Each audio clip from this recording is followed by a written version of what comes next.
हमारे reporters ground zero से तमाम अपडेट्स आपको देंगे, पूरी खबर बताएंगे विस्तार से। न्यूज जहां जी वहां। केंद्रीय गृह मंत्री अमित शाह ने आज बिहार के नवादा में एक जनसभा को संबोधित किया। अमित शाह ने गठबंधन की सरकार पर जमकर हमला बोला है। 24 में मोदी जी को पूर्ण बहुमत दीजिए, 40 में 40 सीटें, और 25 में भाजपा की सरकार बनाइए। ये दंगा करने वालों को उल्टा लटका कर सीधा करने का काम ये भारतीय जनता पार्टी करेगी। जनसभा में केंद्रीय मंत्री गिरिराज सिंह ने नीतीश सरकार पर जमकर प्रहार किया है। गिरिराज सिंह ने कहा कि पश्चिम बंगाल की राह पर आज बिहार है। आज बिहार बंगाल के रास्ते पर चल रहा है, जहां अमन चैन शांति भंग हो रहा है। मुख्यमंत्री लाचार दिख रहे हैं, मीडिया कुछ दिखा रहा है, और वास्तु स्थिति और वो कुछ बोलते हैं। नालंदा में रामनवमी के दौरान भड़की हिंसा के बाद तनाव जारी है। बिहार शरीफ में एक शख्स की मौत के बाद धारा 144 लगा दिया गया, इंटरनेट सेवा बंद कर दिया गया, 7 लोगों की गिरफ्तारी हुई। बीती रात पहाड़पुर में फिर एक बार हिंसा भड़की और 12 राउंड पुलिस को गोली चलानी पड़ी। शनिवार को 38 लोगों को गिरफ्तार किया गया। कुल मिलाकर 80 लोगों को अभी तक गिरफ्तार किया गया है। रात में 2-3 जगहों पर घटनाएं हुई हैं, लेकिन स्थिति शांतिपूर्ण है और रात में कार्रवाई भी काफ़ी हुई है। जितने लोग उपद्रव कर रहे थे उनको चिन्हित किया गया था।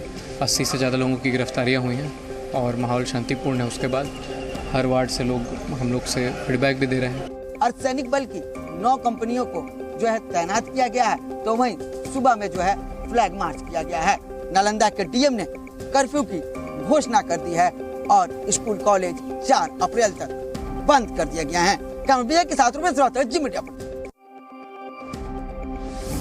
बिहार में उपद्रव पर राजनीति जारी है और रामनवमी के बाद जिस तरीके से यहाँ अराजक तत्वों ने हंगामा खड़ा किया, जिसकी परिणति यह हुई कि सासाराम और बिहार शरीफ 2 जगहों पर झंझट फसाद और साथ ही साथ उपद्रवी तत्वों ने यहाँ पे अराजक माहौल उत्पन्न किया और ये अब भी जारी है, जिसमें बीती रात बम विस्फोट हुआ जिसमें 6 लोग घायल हो गए। साथ ही साथ इस पर अब राजनीतिक बयानबाजी भी तेज हो गई है। एक और जेडीयू सीधे तौर पर इसके लिए बीजेपी को जवाबदेह ठहराते हुए निशाना साध रहा है और ये कह रहा है कि बिहार को गोधरा नहीं बनने देंगे। वहीं बीजेपी सीधे तौर पर जेडीयू और राज्य सरकार पर निशाना साध रही है। केंद्रीय मंत्री अनुराग ठाकुर ने इसके लिए ये कहा है कि राज्य सरकार जवाबदेह है और जंगल राज की वापसी हो गई है। वहीं कांग्रेस के जो राशि दल भी है, न सिर्फ बिहार बंगाल बल्कि अन्य दूसरे जगहों पर जिस तरीके से ऐसी वारदात हुई है, इसके लिए सीधे तौर पर बीजेपी को कटघरे में खड़ा कर रही है। पश्चिम बंगाल के हावड़ा में रामनवमी के दिन हुई हिंसा के बाद काजीपाड़ा इलाके में अब स्थिति शांतिपूर्ण है। सीआईडी ने झड़पों की जांच शुरू कर दी। सीआईडी की टीम आज फिर से घटनास्थल की दौरा करेगी। शिवपुर थाना क्षेत्रों में धारा 144 अभी भी लागू है। सीसीटीवी फुटेज के आधार पर हिंसा में शामिल और लोगों की पहचान की जा रही है। हावड़ा के कई इलाकों में सुरक्षा बढ़ा दी गई है। पुलिस टीम फ्लैग मार्च कर रही है। हावड़ा में बंगाल बीजेपी अध्यक्ष सुकांत मजुमदार को हावड़ा के काजीपाड़ा जाने से रोका गया। पुलिस और बीजेपी कार्यकर्ता आमने सामने। इसी बीच तृणमूल कांग्रेस को राज्यपाल सीवी आनंद बोस के ओर से हिंसा के जांच के निगरानी के लिए स्पेशल मॉनिटरिंग सेल गठित करने के फैसले पर सवाल उठाया गया है।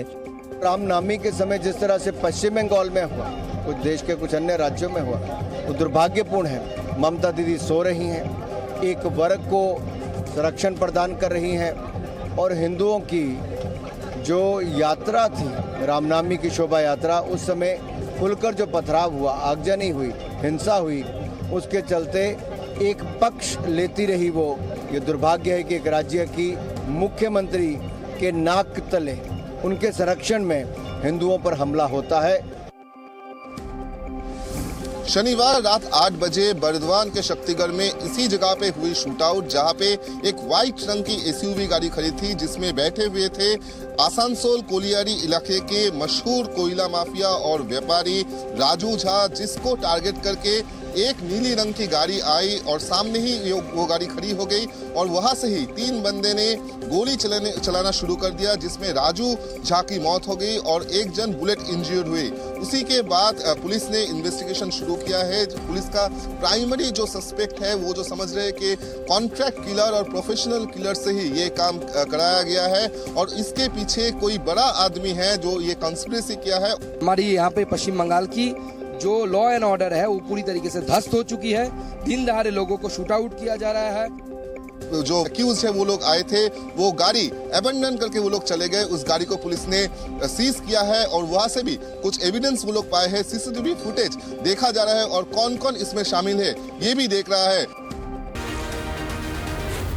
जी न्यूज़।